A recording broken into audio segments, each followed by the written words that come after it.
excitement and exuberance of Alappuzha and the snakeboat races, I now had to make my way back to Delhi. The long journey of 3,000 kilometers. The rain caused quite a few delays on the way, but I reached Delhi more or less on time. To a Delhi which was overcast, humid and very, very hot. I spent a day in Delhi doing various things such as buying a railway ticket, and then I used the metro, the new metro which Delhi now has, and took a trip down to the Parliament buildings, which were unfortunately shrouded in a kind of yellow, hot, humid mist.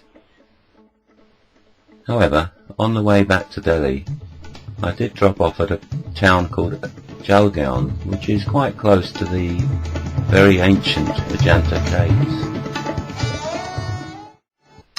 The Ajanta Caves skirt the outer rim of a remote and rocky horseshoe valley south of the town of Jalgaon.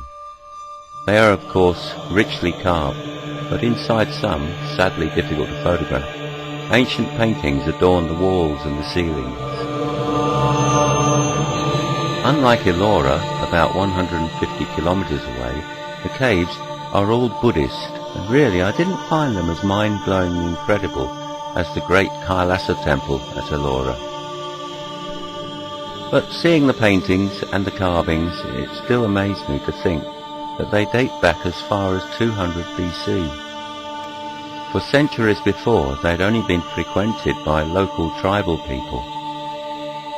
I can't imagine how the British hunting party felt when they stumbled across the caves in this remote gorge way back in 1821.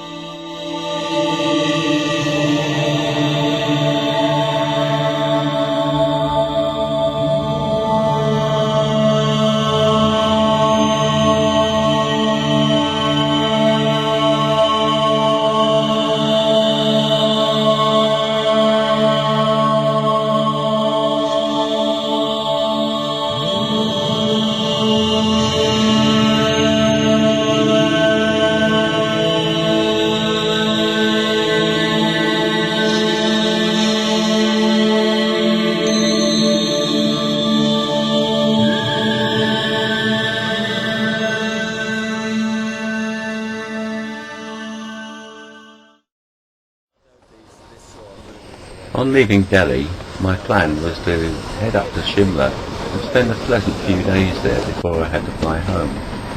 But unfortunately, two things went very badly wrong. The weather was absolutely terrible, and I came down with a very nasty virus, which kept me down for about a month after, actually.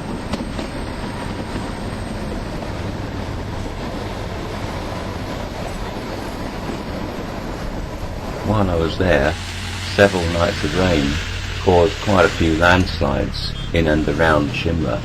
As you can see from the picture, a police box suddenly departed from the side of the road and ended up down the hillside just above the railway station.